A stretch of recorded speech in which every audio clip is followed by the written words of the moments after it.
people who are already successful in this sphere.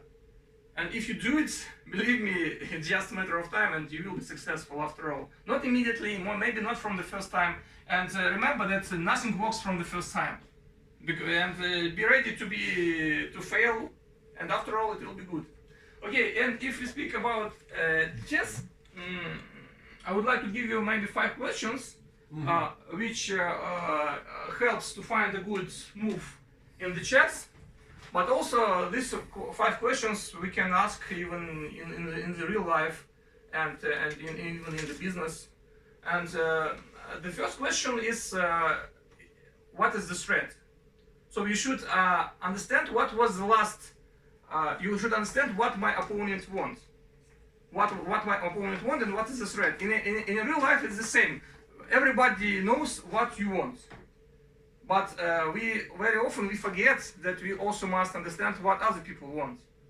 And the real successful people, they knows not only your own desires and wants, but they very know what other people want.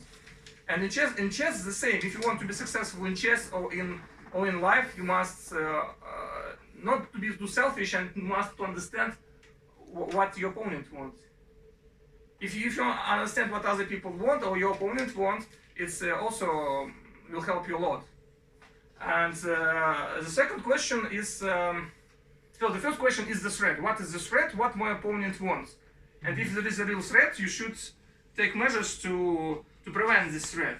And the second question is, I would say, in chess it is called tactics. But what is tactics? Tactics is some kind of a short-term benefit. Now, for example, you have a free food. For example, if we play this move, knight plays like this.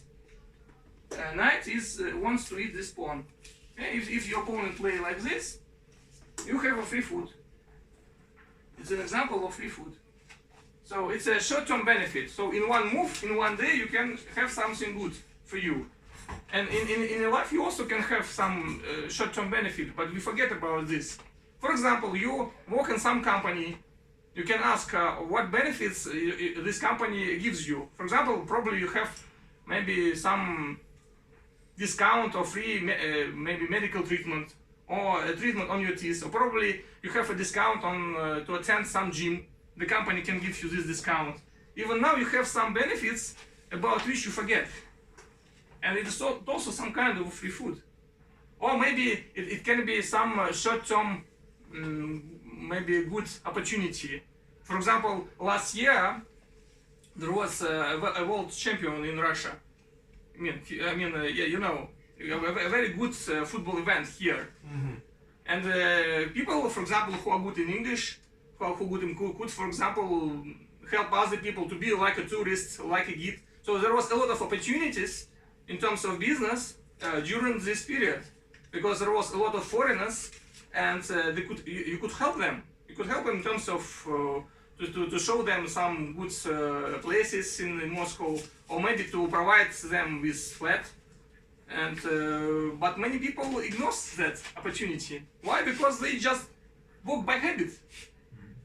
And a good opportunity appeared, but the majority of people didn't take advantage of that opportunity. And every day, not every day, okay, from time to time. Some good opportunities can arise, but because the majority of people live just by habit, they don't see these good opportunities. That's why it's very easy to say, but it's very difficult to do, because more than 90% what we do just by habit. And try to live not just by habit, but just to live from your mind and from your heart, not just from your habit. So the second advice is just try to see some short-term opportunities which arise during the life sometimes. Like, for example, World Championship last summer. And only if there is no stress for you and there is no good short-term benefits for you, you can ask. The second question is strategy. Strategy in chess, it's improving your own pieces. For example, if we take the beginning, for example, at the beginning there is no threats because the pawns absolutely blocked all pieces, and there is no threats, there is no opportunities short term. That's why what we do, we improve the position of our pieces. The bishop wants to go to have a freedom, and we go here and we improve the position of our bishop. Yes, then we play like this. Yes. Then we improve to one knight, another knight. So what we do, we improve the position of our pieces. And the same in life. If there is no stress for you, if there is no short-term good opportunities for you, you should develop your skills. There is some skills which you need to develop. For example, you can improve your English, you can improve your physical form, you can invest time on your education. Just try to be as clever and to have as many knowledge as you not many knowledge, but the knowledge which you want to have according to your aim. So if there is no threats and no good opportunities, just develop your skills which you need in order to achieve your aim. And another good, very important questions. It's I would say the rule of three good decisions. Because what is chess? Because every move is to some kind is a decision. Because we have some kind of a position and we need to understand what move is good. So it is some kind of decision, the process of decision making. Mm-hmm. And in real life we also need to make decisions. And the main slogan of International Chess Federation is that you should first think and only then move. And in a life it is the same. First think, then do. And but now I speak about the rules of three good decisions. So before you do something, just identify three good possible. If you have some task or you have some problem, identify at least three ways to solve your problem. And because what is the problem is that sometimes you have some task, you find one solution, and after that you go into detail of this one solution, and you forget that probably there is another solution which you forget to find. It develops some kind of out of the box thinking, because your solution can be different, but you should find it. I can give you even one example when the principle of three good moves helps me to help one of my neighbor. When I lived in the center of Moscow, I have a neighbor. She was a woman, and she has a daughter, and her daughter lived in India. And she called me because I know English, and she told me, my daughter is in trouble.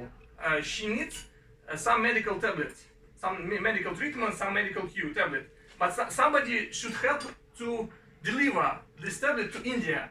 And we should do it as soon as possible, because otherwise she will have problems with the health.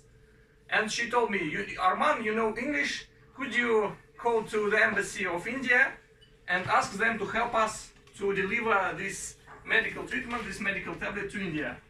Okay, no problem, I will try, I answered. I called to the embassy of India. They told me that, okay, come to us, probably you will speak with the consul. And I understood that it will take us a lot of time in order the embassy of India help us, but we don't have such time.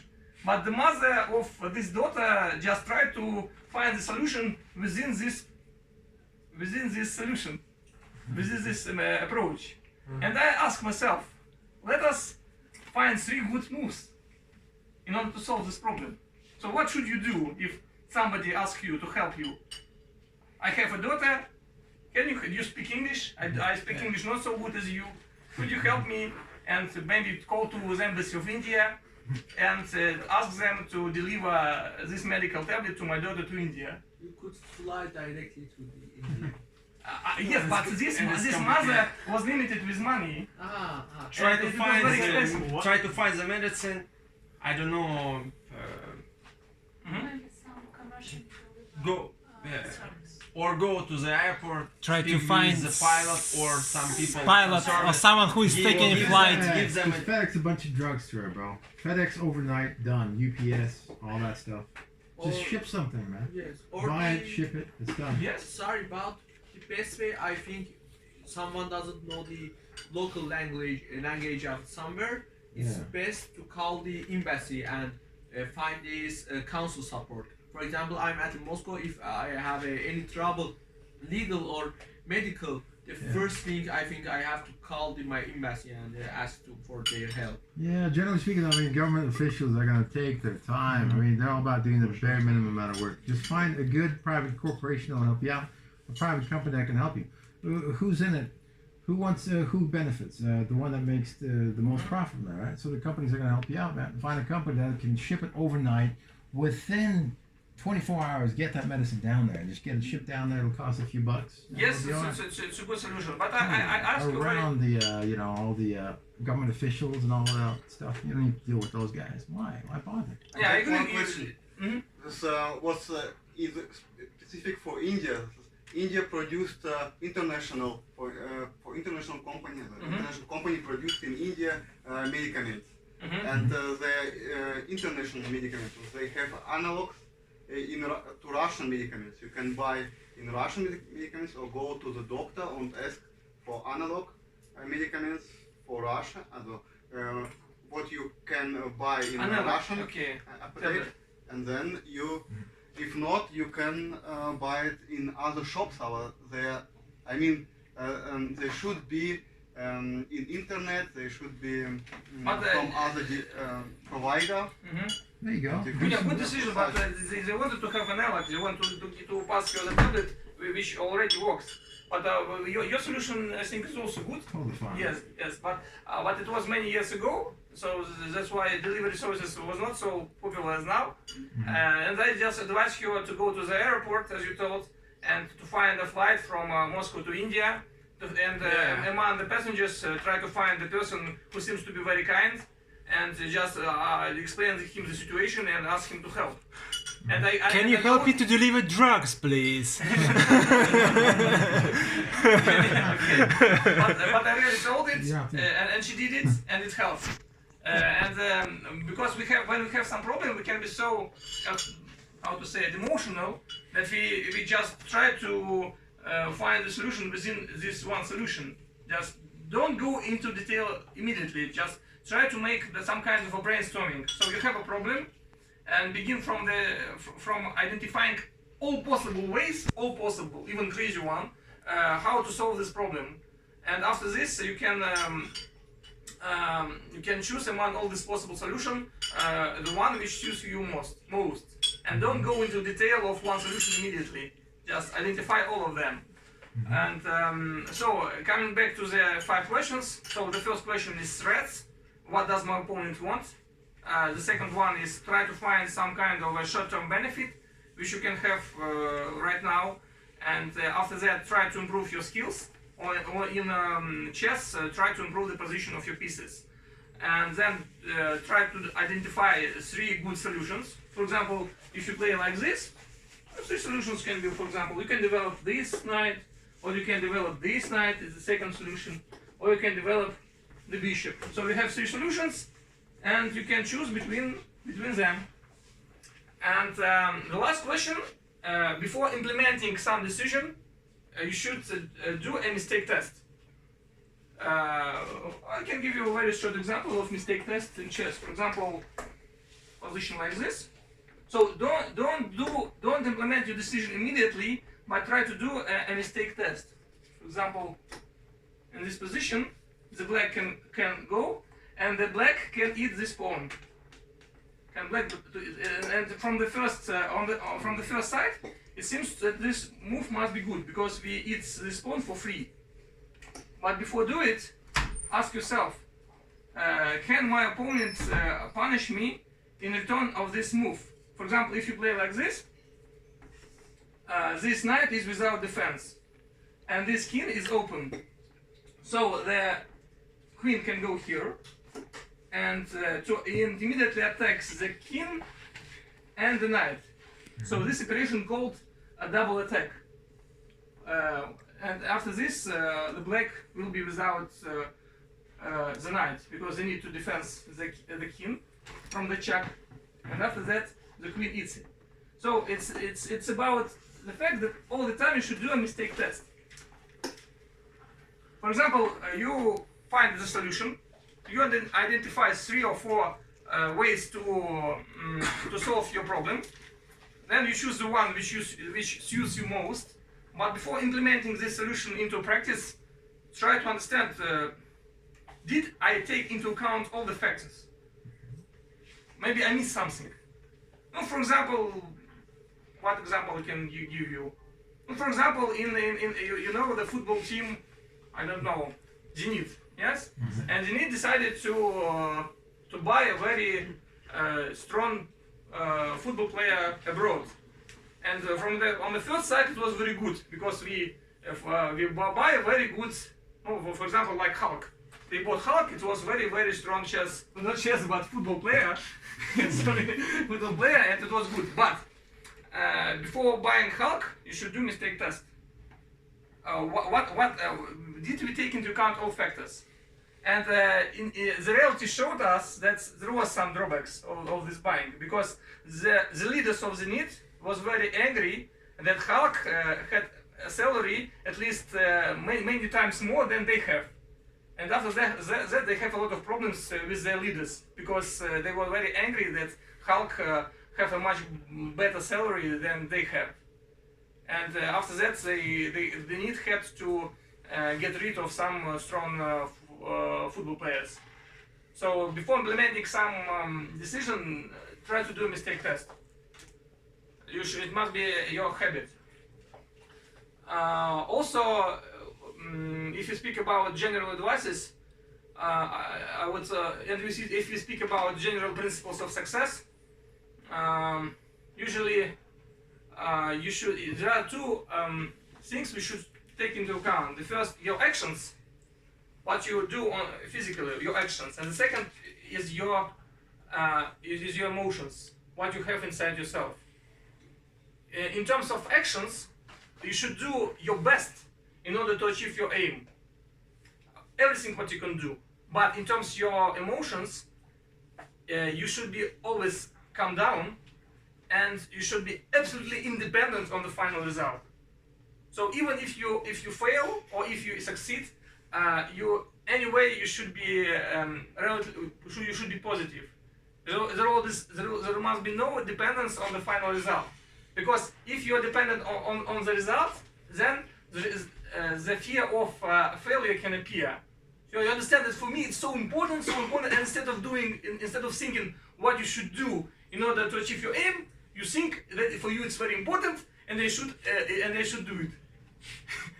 And this fear can be very unuseful for you. That's why how to say it. I can give you an example. For example, sometimes when how to say it in Russian, you know, elektrichka, how to say it in English? Train. Train, yes. Sometimes I use train to reach my work, especially when there is traffic jam. And sometimes I'm late. I know that I have only 4 minutes or 3 minutes in order to reach, and I should be very hurry. And what I do, in terms of my actions, I think about my next action. For example, I run, and I think that I need to buy a ticket, so I take money from my hand and come here and immediately do this and take this and think what I do next. So I think only about what will be my next action. I don't think that for me it's very important to be there in 1 minute. I don't think about it. I'm ready to be late or to be in time, but I think only about my next action. And in majority of cases, maybe in times out of 10, I was able to be on time. Of course, maybe it's bad that I was late, but it's good that I was able to be on time. And I can say to you, for example, there is a football player like Andrei Shevchenko. I think somebody knows him. Andrei Shevchenko is a great football player. Ukrainian one, yes. And he played against another team, and there was only 2 minutes before the game over. And on the last minute, he was able to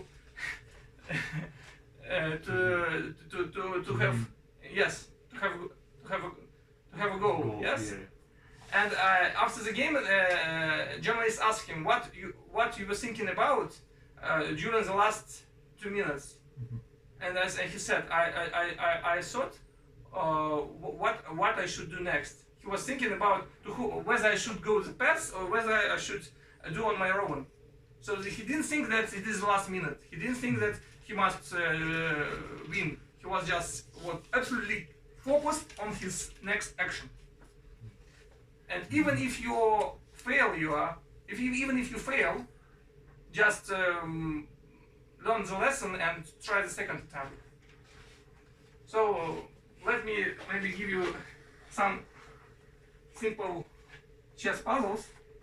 I think is there anybody who doesn't know how to play figures at all?